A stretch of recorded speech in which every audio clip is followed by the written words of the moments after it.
नज़र नज़र में उतरना कमाल होता है, नज़र नज़र में उतरना कमाल होता है, नफस नफस पे बिखरना कमाल होता है। बुलंदी पे पहुंचना कोई कमाल नहीं, लेकिन बुलंदी पे ठहरना कमाल होता है।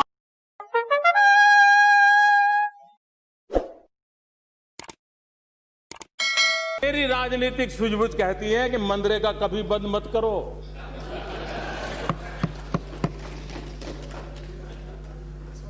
मैं ऐसी गलती नहीं कर सकता हूं,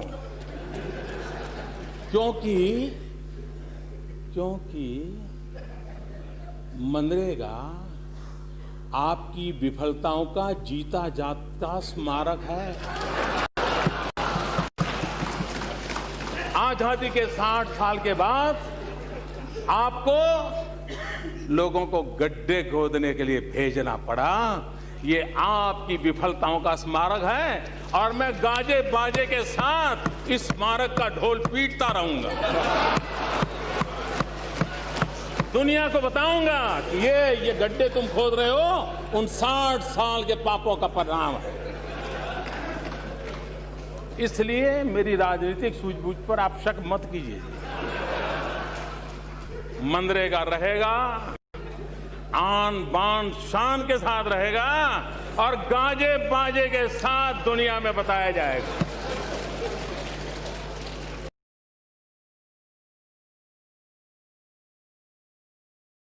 बहुत ही गुलाबी चित्रण, रोजी पेंट, रोज एक गुलाबी चित्रण प्रस्तुत करने की कोशिश की है और कहा कि सब कुछ ठीक है, सब कुछ सलामत है। मैं उनको कहना चाहूँगा कि सब कुछ ठीक नहीं है और सब कुछ सलामत भी नहीं है, बल्कि ज़्यादा से ज़्यादा असलामती की भावना, फीलिंग ऑफ इनसिक्योरिटी आज देश में है। चाहे वो सामाजिक ढांचे की बात हो, चाहे वो हमारा सोशल फैब्रिक हो, आर्थिक मामलों की बुनियादी बात हो, राष्ट्रीय सुरक्षा की बात हो, या हमारे गणतंत्र की राजनीतिक, प्रशासनीय और न्यायिक संस्थाओं की बात हो, या हमारे जो इंडिपेंडेंट कॉन्स्टिट्यूशनल जो इंस्टीट्यूशन है उसकी बात हो। लेकिन जो उत्साह प्रस्तावक ने दिखाया है, मैं समझता हूं कि वो उत्साह उनके जो सहयोगी है उनकी तरफ से नहीं दिखाया गया, क्योंकि महाराष्ट्र के उनको जो सहयोगी है उन्होंने कहा कि बीजेपी लगातार असत्य बोल रही है और 2019 का चुनाव हम साथ मिलकर नहीं लड़ेंगे। आंध्र के सहयोगी ने कहा आप अपनी बात से मुकर गए हैं।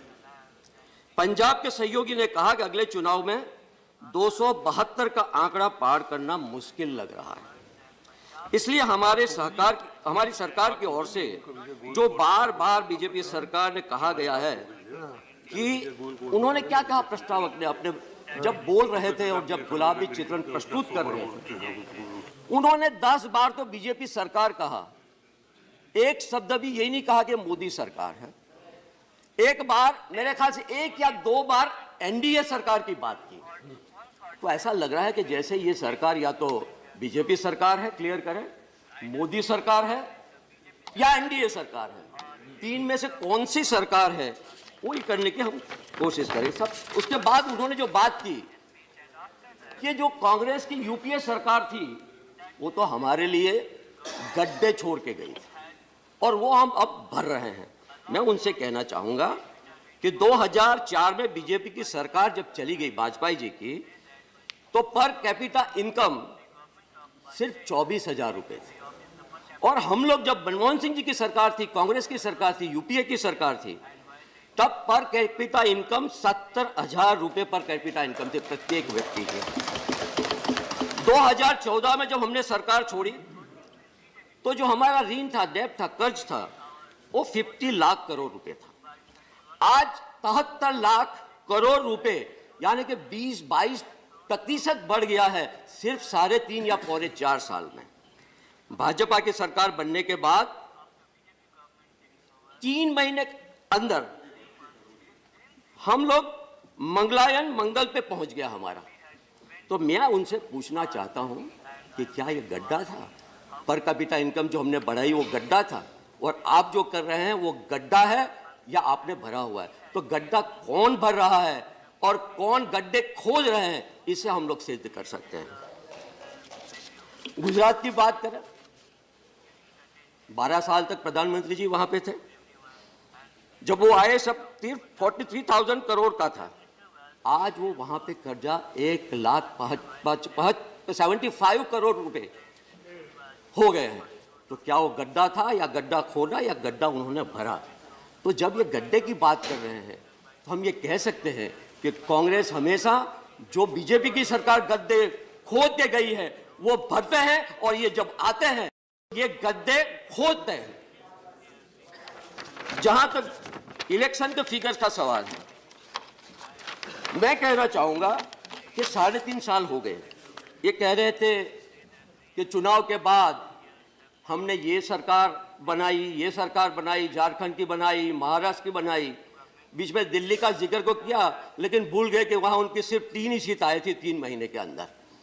उसके बाद उन्होंने बाकी सरकारों की बात की, मणिपुर की बात की, गोवा की बात की, लेकिन मैं उनसे कहना चाहूंगा आने के साथ ही जिस तरह से आपने सरकारें तोड़ने की कोशिश की, चाहे हमारी अरुणाचल की सरकार हो या हमारी उत्तराखंड की सरकार हो, अरुणाचल में या गोवा, मैं उस पर आता हूं। जहां तक मणिपुर का सवाल है, मणिपुर में तो सिर्फ बीजेपी के 28 लोग आए थे, हमारे 21 आए थे, हमारे 28 आए थे। We were the single largest party. और गोवा में इनके 13 आए थे, हमारे 17 आए थे, 17। We were the single largest party. और वहां पे इन्होंने सरकार बनाई। अध्यक्ष जी काफी काबिल है, बना सकते हैं, इसमें कोई दो राय नहीं है। तो किस तरह से सरकार बनाई, किसके सहारे, किनके सहयोग से सरकार बनाई, वो बहुत ही इंपॉर्टेंट है। अरुणाचल में तो सिर्फ 11 उनके एमएलए थे, वो पूरी की पूरी सरकार उन्होंने अपनी बना दी। क्या ये नैतिकता है? क्या ये मोरालिटी है? मैं उनसे पूछना चाहता हूं। जहां तक पार्लियामेंट का सवाल है, जब चुन के आए तब 282 थे, 282। आज कितने रह गए? 273। और उसके बावजूद भी कुछ बाई इलेक्शन जो है यूपी के और बाकी स्टेट के, बिहार के, वो अभी भी चुनाव करा नहीं पा रहे हैं। तो कांग्रेस के 44 थे, 48 हो गए। और जो चुनाव लड़े हैं उसमें सिर्फ एक ही बाई इलेक्शन ये लोग जीत पाए हैं लोकसभा का। उसके अलावा बाकी जो है या तो कांग्रेस ने जीता है या हमारे सहयोगियों ने जीता है। तो मैं उनसे कहना चाहता हूं कि 282 ले आना, देश के लोगों को गुमराह करके, गलत प्रचार करके, क्या गलत प्रचार किया तो हम अच्छी तरह से जानते हैं। तो मैं उनको कहना चाहूंगा कि सरकार बना लेना तो बहुत आसान है, नजर में उतरना कमाल होता है। नजर में उतरना कमाल होता है, नफस पे बिखरना कमाल होता है। बुलंदी पे पहुंचना कोई कमाल नहीं, लेकिन बुलंदी पे ठहरना कमाल होता है। 2019 में उनको पता चलेगा कि वो बुलंदी पे है या बुलंदी से नीचे गिर चुके हैं। बात कर रहे हैं साइमल्टेनियस इलेक्शन, जिक्र किया, बार चर्चा भी हो गई। एक सिर्फ दिखावा, कुछ चीजें जो वो बोलते हैं वो जानते हैं कि इट इज इम्पॉसिबल, प्रैक्टिकल है ही नहीं। उसके बाद भी करना है क्योंकि लोगों के बीच में जाना है। तो मैं उनको कहना चाहूंगा कि जो लोग बाई इलेक्शन साइमल्टेनियस नहीं करा सकते, हिमाचल और गुजरात का इलेक्शन साथ नहीं करा पाए, इसीलिए नहीं करा पाए कि प्रधानमंत्री जी को रो फेरी का इनॉग्रेशन करना था, जो आज बंद हो गई। चुनाव से पहले तो किया, क्योंकि 20 बार प्रधानमंत्री जी वहां गुजरात गए। कैनल जो है, जब किसानों को पानी की जरूरत नहीं थी तब नहरें भर दी गई। उनको सी प्लेन उड़ाना था, साबरमती पूरी भर दी गई, एक किनारे से दूसरे किनारे तक। और गुजरात के चुनाव में क्या क्या नहीं किया। जब भी चुनाव आता है तब पाकिस्तान आता है, मुस्लिम चीफ मिनिस्टर आ जाता है या फिर सी प्लेन उड़ाते हैं। उसके बावजूद भी सिर्फ डबल डिजिट में आ गए। जो लोग ट्रिपल डिजिट की बात कर रहे थे, जो लोग कह रहे थे कि हम लोग 150 सीट लेके आएंगे, वो आश्वासन प्रधानमंत्री जी को भी दिया था, बाकी लोगों को भी दिया था। मैं लिख के दे रहा हूं 150 नहीं आएगी। आज की डेट और टाइम लिख लो, आई कितनी? Double digit. और 99 जो उनकी आई, उसमें से सूरत, अहमदाबाद और जो राजकोट जो है, अगर आप देखेंगे कि वो 3 में 40-40, 50-50 हजार, 7-7 हजार वोटों से जीते हैं। जीतने का तरीका क्या था मुझे नहीं मालूम, मैं उसमें नहीं जाना चाहता। जब गुलाम नबी जी बोले उससे पहले वो कह रहे थे कि आप लोग कहते हैं कि हम विरोध नहीं करते, लेकिन आपका विरोध करने का जो तरीका है वो विरोध करने के बराबर है। मैं उनसे कहना चाहूंगा, आप कहते हैं आप जीत गए, हम मानते हैं कि आप जीत गए, लेकिन जीतने का आपका तरीका है वो हारने के बराबर है। और उसीलिए हम कहते हैं कि आप जीत के भी हार गए और हम हार के भी जीत गए। और गुजरात के लोगों को पूछें और किस तरह से जीते हैं हम अच्छी तरह से जानते हैं। मैं आंकड़े में पढ़ना नहीं चाहता क्योंकि आनंद शर्मा जी के लिए मुझे कुछ टाइम रखना होता है, ख्याल रखना पड़ेगा। जहां तक इनके पास सिर्फ एक ही मंत्र है, कांग्रेस और कांग्रेस गांधी परिवार को किस तरह से गाली दी जाए और बदनाम किया जाए। एलओपी ने बहुत कुछ कहा, लेकिन मैं सरदार पटेल का जो कोट है वो कोट में यहां करना चाहूंगा। सरदार पटेल का नाम तो भूल ही गए क्योंकि बच्चों के प्रति उनको जरा ज्यादा ही स्नेह है, और मेरी भी सरनेम पटेल है तो मेरे प्रति भी ज्यादा ही स्नेह है। हार्दिक पटेल के प्रति भी ज्यादा ही स्नेह है और पूरी पटेल कम्युनिटी के लिए उनको ज्यादा स्नेह है। लेकिन सरदार पटेल ने यह कहा था कि blaming other is the laziest thing to do, working hard to make difference is the toughest thing to do, the lazy ones normally choose the first option, I don't. कौन कह रहे हैं? सरदार पटेल कह रहे हैं। अब उनका नाम तो इस्तेमाल करते हैं वोट लेने के लिए, गांधी जी के लिए, लेकिन वो जो कह रहे हैं उनको सुनना नहीं है। तो गुजरात के लोग अच्छी तरह से जानते हैं कि इलेक्शन में कौन जीता, कौन हारा, कैसे जीता, कैसे हारा, कहाँ थे और कहाँ पे आ गए। तो उसमें मैं ज़्यादा पढ़ना नहीं चाहता। वो जब आने वाला जब वक्त होगा तो मेरे ख्याल से गुजरात की जनता और बाकी जो जनता है वो अच्छी तरह से इन लोगों को दिखाएंगे। और गुजरात में बात कर रहे थे कि उनको हमें सिर्फ 49% मिले, हमें सिर्फ 41.4% मिले, उनको 49% मिले। लेकिन पहले तो कितने परसेंट ले आए थे? उससे घट के 49 पे आ गए। नहीं, वो मैं कहना चाहता उसी पे आ रहा हूँ। रूरल में 109 सीट थी, टोटल 109 में से हम लोग 62 सीटें जीते रूरल एरियाज में, और बीजेपी 43 जीती है। तो रूरल या ग्राम्य विस्तार तो हार ही गए हैं वो लोग। ग्राम्य विस्तार की क्या हालत है, किसानों की क्या हालत है। नर्मदा जो रिवर है आज सूखी पड़ी हुई है, और क्यों सूखी पड़ी हुई है? इसलिए कि चुनाव के दौरान जब पानी की जरूरत किसानों को नहीं थी तब तो साबरमती भर दी गई, नहरों का उद्घाटन किया, जो नहरों में दरार हो गई, पानी पूरा व्यस्त हो गया, तब किसानों का ख्याल नहीं आया। और अभी गुजरात गवर्नमेंट ने नोटिफाई किया कि भाई नर्मदा में पानी अभी नहीं है, इतना बड़ा डैम बनाया सरदार सरोवर, तो किसान अब के बार रवि क्रॉप ना करें। What A same. जो पानी था आपने वो तो बह दिया, जब गलत तरीके से इसका इस्तेमाल किया, और किसान बेचारे अब सफर कर रहे हैं। तो ये बात कुछ करना और सही मायने में क्या करना वो अच्छी तरह से जानते हैं। अब ये लोग कह रहे हैं कि कांग्रेस बहुत ही करप्ट, भ्रष्टाचार किया, ये किया, वो किया। इनका जवाब तो इन्होंने दे दिया। लेकिन अगर आप बहुत ही ईमानदार हैं, सरस्वती हरिश्चंद्र है, तो फिर आरटीआई जो है उसको क्यों आप वीक कर रहे हैं? आरटीआई का जो बजट था वो घटा के 60% घटा दिया, और वहां पे जो आरटीआई में जो अपॉइंटमेंट होनी है वो भी अभी नहीं हो रही है। 60% वैकेंसीज है। हमारे वक्त में कुछ थी लेकिन इतनी नहीं थी। अगर आप बहुत ही ईमानदार है तो लोकपाल क्यों लेते नहीं? वो तो लाना नहीं है, न तो लोकपाल ला रहे हैं। गुजरात में लोकायुक्त नियुक्त करने में कई साल लग गए, और उसकी वजह यही थी कि वहां पे कानून यह है कि 6 साल के बाद आप लोकायुक्त में नहीं जा सकते। तो जो भी मेमोरेंडम हमने दिया था भ्रष्टाचार, ताकि वो उसके बारे में चर्चा ना हो, उसके लिए लोकायुक्त वहां पे लेट अपॉइंट किया। और मेरे ख्याल से यहाँ भी लोकपाल जो नियुक्त करने की बात है उसमें यही उनकी नीयत होगी। उज्ज्वला स्कीम के बारे में बहुत कुछ कहते हैं, बहुत कुछ क्रेडिट ले रहे हैं। सिर्फ कनेक्शन दिया गया है। वो बताते हैं कि हमने कितने कनेक्शन दिए, 3.5 करोड़ और 5 करोड़ और फिर 8 करोड़ पे जाएंगे। लेकिन वो कनेक्शन देने के बाद आपने सिलेंडर कितने प्रोवाइड किए और कितने लोगों ने सिलेंडर ले रहे हैं, उसमें तो कमी हो रही है, क्योंकि आपकी स्कीम जो है फेलियर है। दाम बढ़ गए 800 रुपये, कहाँ से वो करेगा, कहाँ से लाएगा?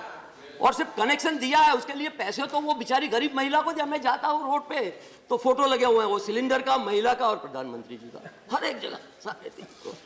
लेकिन सचमुच में सर्वे करना चाहिए कि इन्होंने जो कनेक्शन दिए हैं उसमें से कितने लोग अभी इस्तेमाल कर रहे हैं।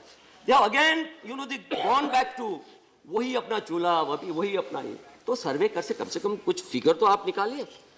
2016 में 16.2% की वृद्धि होगी जो सिलेंडर थे, लेकिन अब वृद्धि का दर ओनली 9.8%। दाम बढ़ गए हैं हम जानते हैं, लेकिन उसके साथ साथ सर्वे ये होना चाहिए कि जो हमारी महिलाएं हैं कितने लोग अभी इन्होंने जो कनेक्शन दिए हैं उसका इस्तेमाल कर रहे हैं, उससे पता चलेगा कि सचमुच में ये जो स्कीम है वो सफल रही है या फेल हो गई। जो 2-3 मिनिस्ट्री है उसके बारे में कह रहे हैं कि उनका परफॉर्मेंस बहुत ही अच्छा है, और उसमें सबसे ज़्यादा परिवहन मंत्री कह रहे हैं कि हम 24 किलोमीटर हर रोज सड़क बना रहे हैं और हम 35-40 किलोमीटर तक बनाएंगे।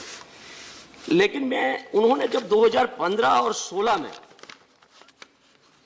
जो इंटरव्यू दिया था, हमारे गडकरी जी जरा बोलने में बहुत ही माहिर है, उन्होंने कहा था कि the flyover man from the Maharashtra seems to know the way to take it to new high and his latest is linking Delhi with Thailand for an over 4,000 kilometre road up to 2016। चला गया 2016। फिर उन्होंने कहा आई डोंट बिलीव, नहीं फिर उन्होंने ये कहा as he sought to implement a number of initiatives in the year passing by, expand the road network in country and removing the bottleneck. Gadkari said his target is now to take the road building capacity to 100 km per day. और अब 34-35 के बाद वो हो नहीं रहा है। हमारे लिए लोग कह रहे थे कि सिर्फ 2 किलोमीटर बनाई सड़कें। एक्चुअली ठीक है, हम मानते हैं तब कुछ प्रॉब्लम्स थे, जयराम जी अच्छी तरह से जानते हैं क्या प्रॉब्लम थे, और 6-7 किलोमीटर की एवरेज थी, लेकिन ये कह रहे हम 22-24 किलोमीटर हर रोज बना रहे हैं। मैं पूछना चाहता हूं, ये नई सड़कें बना रहे हैं, 4 लेन 6 लेन में कन्वर्ट की है, वो कितने किलोमीटर है? और जो स्टेट के जो रोड्स रिपेयर किया, जो CRF फंड मिलता है, वो तो अभी ले लिया सरकार ने, मैं उस पर बाद में आऊंगा, क्या उनको सिर्फ थोड़ा सा वाइडन करके उसमें एक सिर्फ टॉप ब्लैक कारपेट लगा देना वो है? तो उसमें जरा सेग्रीगेट करें कि जो रिपेयर किए उतने कितने किलोमीटर है और जो नए बनाए गए वो कितने किलोमीटर है, उसके बाद एवरेज निकालेंगे तो आपको पता चलेगा ये 22-24 किलोमीटर है या 6-7 किलोमीटर से कम है। महोदय, मैं फिगर देना चाहूंगा कि प्रधानमंत्री ग्राम सड़क योजना road conduct doctor Manmohan Singh ji के टाइम में शुरू हुई थी। UPA 2 ने फर्स्ट ईयर में 60,117 किलोमीटर बनाए थे और बीजेपी के फर्स्ट ईयर में 36,337 किलोमीटर। UPA सेकंड में 45,109 किलोमीटर बनाए थे और बीजेपी के सेकंड ईयर में 36,449। In case of national highways 15-16 target was 10,000 और 98 kilometre, but government could only build 606 kilometre. In 2016-17 target was 16,271 kilometre, लेकिन उन्होंने कितना बनाया रोड? 8,231 किलोमीटर। तो जो बड़ी बड़ी बातें हो रही हैं कि बहुत अच्छा काम किया है, इन्होंने ये किया, उन्होंने ये किया, मैं उसमें जाना नहीं चाहता। लेकिन ये सरकार जो है, मेरे ख्याल से बहुत ही कटु शब्द होगा, लेकिन उससे कम मैं कह भी नहीं सकता, जिसे कहते हैं अहंकार से भरी हुई, एरोगेंट सरकार। सही बात है। इसमें टॉलरेंस बिल्कुल भी नहीं है। ये अभिमान वाली सरकार है जिसमें सहनशीलता बिल्कुल भी नहीं है। और उसी लिए जावेद अख्तर जी की पोएट्री में कल सुन रहा था, पढ़ रहा था, और वो पोएट्री में जो कहा गया है वो बिल्कुल आज का जो माहौल है उसके संदर्भ में बिल्कुल फिट बैठती है। इसमें 3 मिनट लगेगी सिर्फ। किसी का हुक्म है, जिस तरह से सरकार काम कर रही है, किसी का हुक्म है सारी हवाएं हमेशा चलने से पहले बताएं। किसी का हुक्म है सारी हवाएं हमेशा चलने से पहले बताएं कि उनकी समत क्या है, उनकी दिशा क्या है, डायरेक्शन क्या है। हवाओं को बताना यह भी होगा चलेंगी जब तो क्या रफ्तार होगी। क्या आंधी की इजाजत अब नहीं है? क्या आंधी की इजाजत अब नहीं है? हमारी रेत की ये सब फसीलें ये कागज के महल जो बन रहे हैं, हिफाजत इनकी करना जरूरी, और आंधी है पुरानी इनकी दुश्मन, ये सभी जानते हैं। किसी का हुक्म है दरिया की लहरें जरा ये सरकशी कम कर लें, किसी का हुक्म है दरिया की लहरें जरा ये सरकशी सरकशी कम कर लें। अपनी हद में ठहरे, उबरना फिर बिखरना और बिखर कर फिर उबरना, उबरना फिर बिखरना और बिखर कर फिर उबरना। गलत है उनका ये हंगामा करना। ये सब है सिर्फ वहशत की अलामत, फियर सिंबल की जो है अलामत है। बगावत की अलामत बगावत तो नहीं बर्दाश्त होगी, बगावत की अलामत बगावत को नहीं बर्दाश्त होगी, ये वहशत तो नहीं बर्दाश्त होगी। अगर लहरों को ये दरिया में रहना है तो उनको होगा अब चुपचाप रहना। सिर्फ one voice, that should not be other voice. और अगर किसी ने कुछ कह भी दिया, इनकम टैक्स की रेड कर दो, ईडी वालों को भेज दो, सीबीआई वालों को भेज दो। इससे डरने वाले हम नहीं, बातिलों से डरने वाले नहीं। आसमां 100 बार ले चुका इम्तिहान।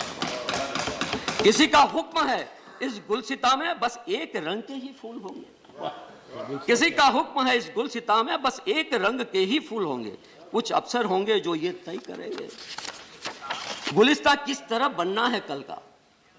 यकीनन फूल तो एक रंगी होंगे, मगर ये रंग होगा कितना गहरा और कितना हल्का, ये अफसर तय करेंगे।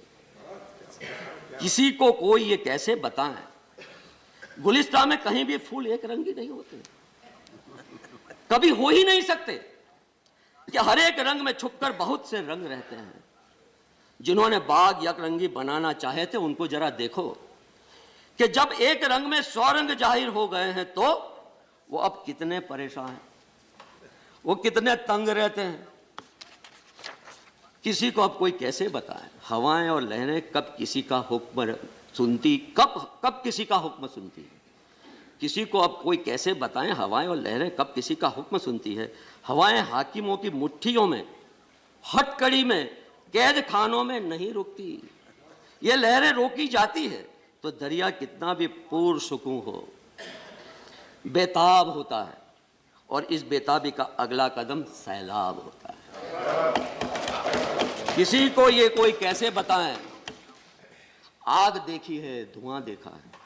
दोस्तों, हमने जहां देखा है, हमने दरियाओं को थमते देखा है, हमने सहरा को रवा देखा है। पासा पलटे तो पलट जाते हैं लोग, जो है कब कहां चले जाएंगे पता भी नहीं चलेगा। शुरुआत हो चुकी है। पासा पलटे तो पलट जाते हैं लोग, कौन कब क्यों है कहां देखा है। वो जो वाइज है उन्हें कल अपने क्या बताएं कि कहां देखा है।